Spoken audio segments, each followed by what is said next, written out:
Hey, what's up, everybody? It's Charles, and welcome you guys to another episode of the Dreamerspro Show, where we cover everything from sports, hot topics, classic debates, and entertainment, and where we give you guys a fresh perspective on things and how we see them. And today we got a pretty interesting show for you guys that we definitely want you guys to stick around for. So please make sure you like the video and subscribe to the channel if you haven't already. So it seems like the dust is finally beginning to settle after the NBA trade deadline. The two biggest moves were obviously Kevin Durant being shipped from the Brooklyn Nets to the Phoenix Suns. That's created a lot of conversation of who's the favorite to come out of the Western Conference. But then, man, after the way the Bucks just look, they beat up the Clippers and they beat up the Lakers. Man, the Bucks are still looking very good. But that's the first one. And then the second, the other big move was Kyrie Irving being traded from the same Brooklyn Nets to the Dallas Mavericks. And after he was traded, it created a lot of conversation, right? Some people in the media, a good amount of the people in the media, for whatever reason, seemed to be irritated by the fact that Kyrie Irving got traded. A lot of people felt like Kyrie needed to be on his best behavior, otherwise he would never get a contract. A lot of people said that it was dumb for him to even put in the trade request, like Stephen A. Smith, who said it was a dumb move, then turns around and says, oh, well, I guess I didn't know that 4 teams were interested in it, but you've been saying it was a dumb move. Then we found out 4 teams. So maybe a lot of these teams are not listening to what a lot of these people are saying in media. And maybe they also realize that, hey, wait a minute, the Brooklyn Nets are a joke when it comes to management. So maybe if we brought Kyrie to a team that has a better management and structure, maybe he'll be able to thrive a lot better in our system. Maybe they consider that as well. So Kyrie ultimately ended up being traded to the Dallas Mavericks.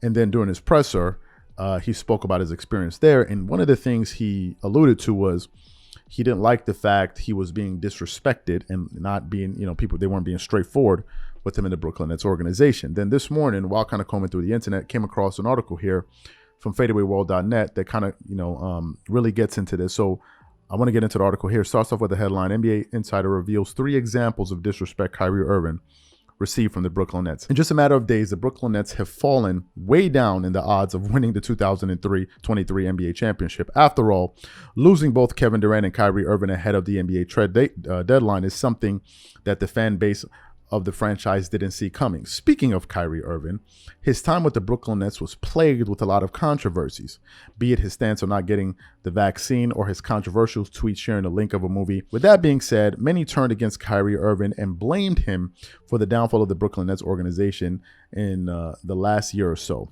But was Kyrie really in the wrong? After all, if that was the case, at least 1 or 2 current players of the Nets would have come out and spoken against him. NBA Insider details how Kyrie Irving was disrespected by the Brooklyn Nets.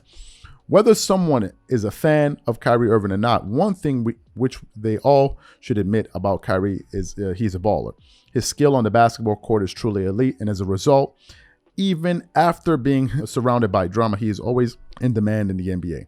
Coming back to Kyrie's time with the Brooklyn Nets, Christian Winfield recently wrote a piece about how the 30-year-old was disrespected by the Nets on 3 separate occasions, starting things off with the team when Kyrie didn't want to get vaccinated. After Irving's stance was clear, it was the Brooklyn Nets who banned Kai from road games. According to Winfield, the Nets simply folded when Irving needed the utmost support from the franchise. Irving himself admitted that it was one of the 3 reasons why he felt disrespected by the team.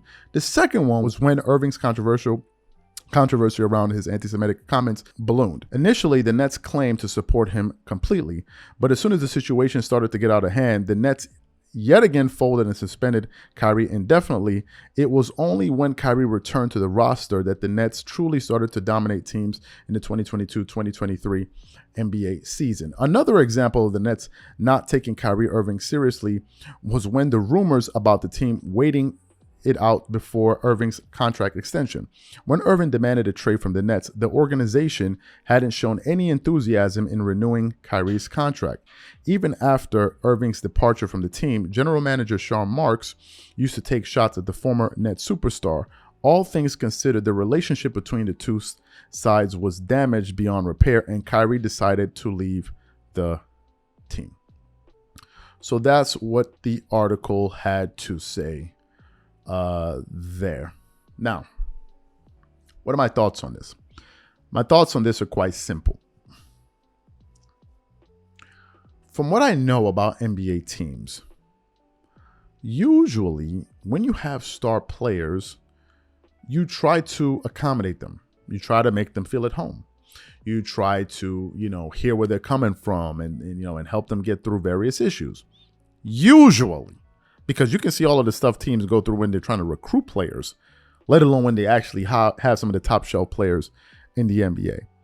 In the case of the Brooklyn Nets, and I'm not saying that Kyrie Irving is absent of blame whatsoever, because he played his role in certain areas.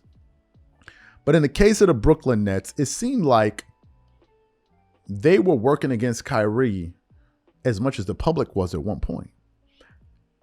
When the controversy first erupted around the link that he shared on his Twitter page, I believe it was on Twitter or something like that from Amazon, I was astonished at how quick of a knee-jerk reaction Joe Tsai had in response to what Kyrie did. He immediately jumped to Twitter to basically distance himself from Kyrie. And if Joe Tsai is distancing himself from Kyrie and his actions, is essentially the organization distancing themselves from him. In a situation like that, first you would want to conduct an investigation. Understand what really happened. Sit down, talk to the guy before you jump out there and throw him to the wolves. The minute the organization threw him out to dry, everyone else followed suit. I'm not saying they should have defended him. I'm saying that they should have taken a more pragmatic, what's the word I'm looking for? Taking a more tactical approach to resolving the issue and making sure it doesn't turn into an absolute media firestorm. And exactly that's what they did. They actually made it worse. Then to exacerbate the issue, they then put out this list of ridiculous steps or process or whatever it is that Kyrie Irving had to go through, to the point that it was so ridiculous that some people in the public who were initially coming after Kyrie were saying, wait a minute, this is a little bit too excessive. A little bit too excessive. And at the end of all of that, you expect what? From a psychological standpoint, you expect this guy to come back in, kind of erase all of that from his memory and say, let me go out there and give you guys my best. Now, the irony of it is Kyrie actually did that. He actually went through that entire process, gave away his money, all of those different things, was trying to be the good soldier. We didn't hear anything about him for months.